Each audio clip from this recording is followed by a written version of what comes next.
Olá, seja muito bem-vindo aqui ao Nada Trivial, seja muito bem-vinda ao Nada Trivial. E hoje, terça-feira, é dia do nosso quadro Neurociência na Veia.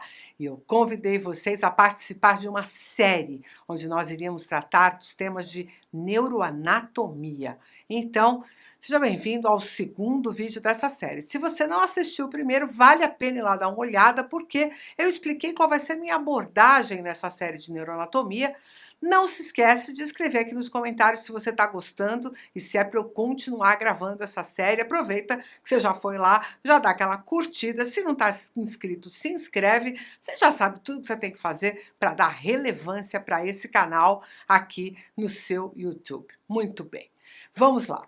Eu escolhi falar hoje um pouquinho sobre o neurônio, mas eu não vou ficar falando que o neurônio tem dendrito, tem axônio, tem isso, tem aquilo, porque essa informação está em qualquer lugar, inclusive muitas vezes até apresentada de forma equivocada, né? Mas na verdade eu quero considerar com vocês exatamente qual foi o impacto da chamada teoria neuronal para a explicação do funcionamento do sistema nervoso e depois como é que hoje, no século XXI, a gente entende já que um neurônio sozinho não faz verão. Porque eu quero te convidar a começar a conhecer, nessa nossa série de neuroanatomia, o valor dos chamados circuitos neuronais, né? Quando a gente fala em circuito, muitas vezes as pessoas se remetem lá àquela questão da eletricidade, onde nós temos circuitos fechados. Mas, veja bem, este vídeo, somado ao próximo que nós vamos publicar aqui no canal, juntos eles vão te explicar uma coisa muito importante sobre o sistema nervoso e sobre a anatomia do sistema nervoso, que é justamente a interface que existe entre todos estes neurônios que estão associados em um circuito. Porque muitas vezes a gente entende que o circuito é apenas um circuito de transmissão elétrica, mas como existe modulação, né, e essa modulação se dá a cada interface de um neurônio com outro, nós vamos precisar olhar isso com mais calma e aí falarmos inclusive dessas conexões entre neurônios. Mas por hora, eu queria considerar contigo que na teoria neuronal, que foi primeiramente descrita no início do século XX, e o conhecido pai da neurociência, Santiago Ramón y Cajal, um espanhol bem turrão, que só gostava de escrever em espanhol e que acabou, inclusive, por isso, dando uma atrasadinha na chegada da informação sobre os neurônios e a teoria neuronal a toda a comunidade científica, né? Fica aqui esse parênteses. Mas essa teoria neuronal, ela pregava justamente a importância dessa estrutura celular neurônio. Porque até então, nós não tínhamos conseguido, através das técnicas histológicas, né, disponíveis naquela época, identificar que o neurônio era uma célula individualizada.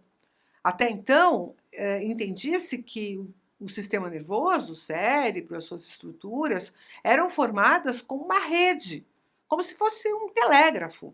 Inclusive, a gente já tinha, né, experimentado a função de comunicação de um telégrafo, então era meio fácil de você aceitar que os neurônios, por terem atividade elétrica, poderiam se assemelhar à comunicação que se dá através da eletricidade, que a gente conheceu no telégrafo, depois no telefone, e durante todo o período em que nós usamos sistemas analógicos, né, para gerar esse tipo de comunicação, e que eram baseados em transmissão de impulsos elétricos, né?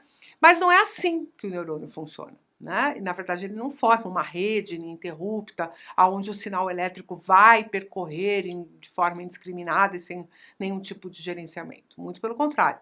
Justamente Santiago Ramón y Cajal identificou o papel dessa célula, do neurônio, de forma isolada, como um processador de informações.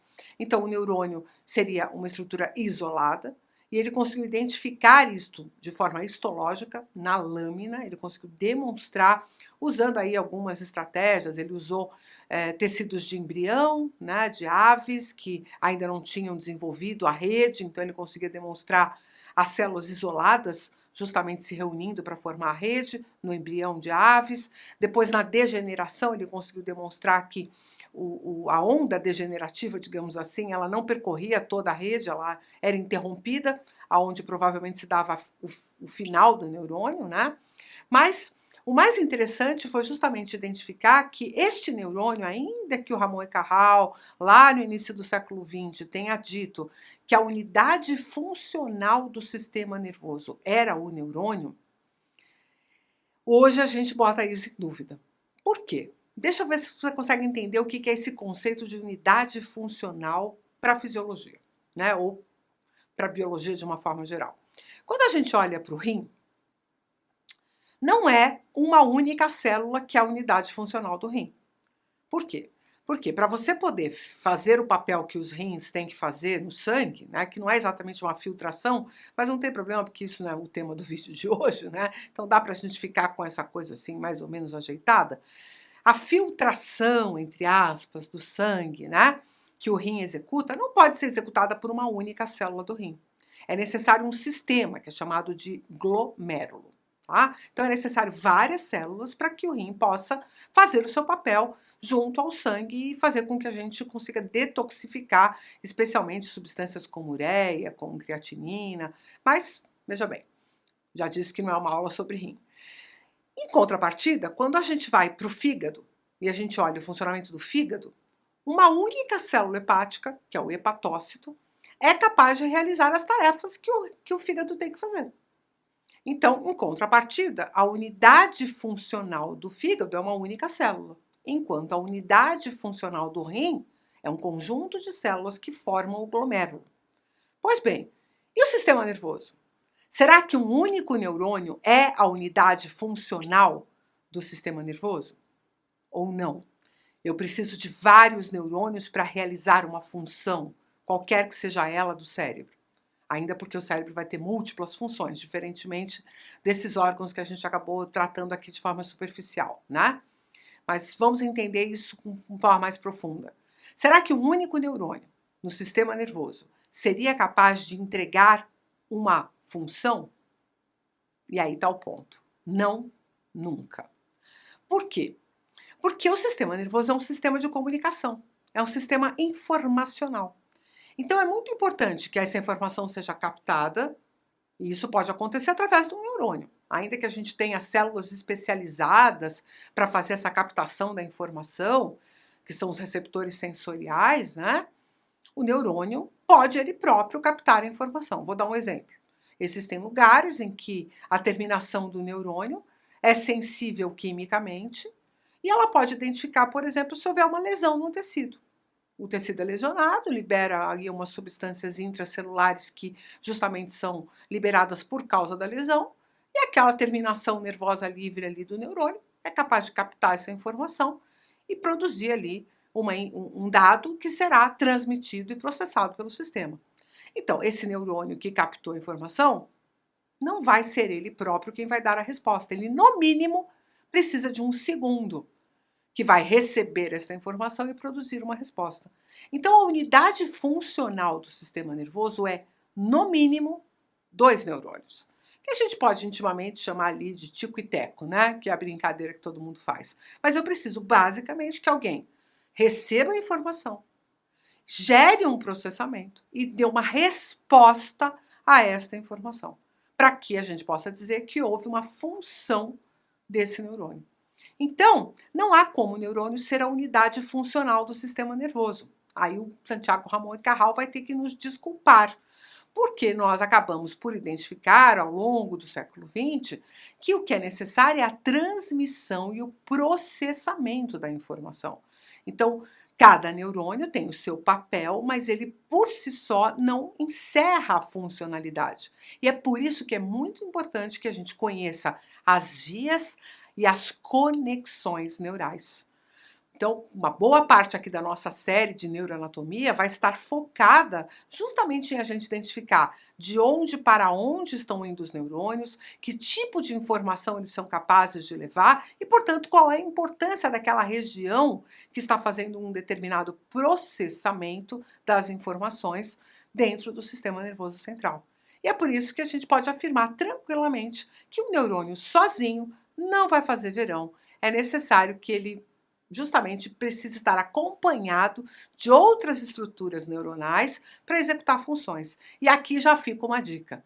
Quanto maior esse circuito, quanto mais elementos estiverem agregados, quanto mais áreas forem acionadas a partir dessa atividade neuronal, mais complexa será a resposta e muitas vezes mais adaptativa. Então, nós também vamos ter que entender ao longo do tempo que algumas regiões que são mais complexas são justamente assim porque elas conseguem aumentar o nível de discriminação da informação e por isso mesmo entregam um valor adicional nessa funcionalidade. Tá gostando de conhecer um pouco mais profundamente esses elementos do sistema nervoso?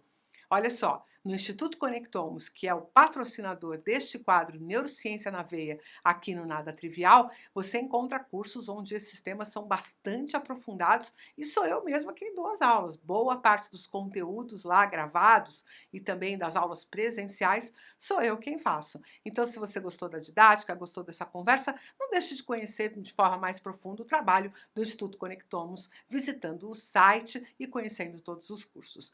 Além disso, você gostou do quadro, acha que tem de alguma forma uma conexão com o que você faz, quer patrocinar o quadro Neurociência na Veia ou quer patrocinar o Nada Trivial de uma forma geral, nós estamos super abertos a colocar a sua marca aqui conosco, se ela obviamente tiver aí um contexto, tiver uma comunicação com aquilo que a gente faz. Então, está aberta agora em 2024 todas as possibilidades que a gente tem de fazer este canal realmente ser sustentável e se manter para entregar esse conteúdo de qualidade de forma absolutamente gratuita para todas as pessoas. Gostou? Compartilha, não esquece de compartilhar, não esquece de curtir, não esquece de se inscrever e dar essa moral para a gente que produz esses vídeos com tanto carinho e essa equipe toda que produz tanto conteúdo quanto faz a edição, me prepara meu make. Nós estamos super profissionais em 2024. Então dá essa força para a gente continuar produzindo vídeos com altíssima qualidade para você. Eu te espero no próximo, porque se fosse trivial, não ia ter a menor graça e a gente não ia estar falando sobre isso aqui. Um abraço!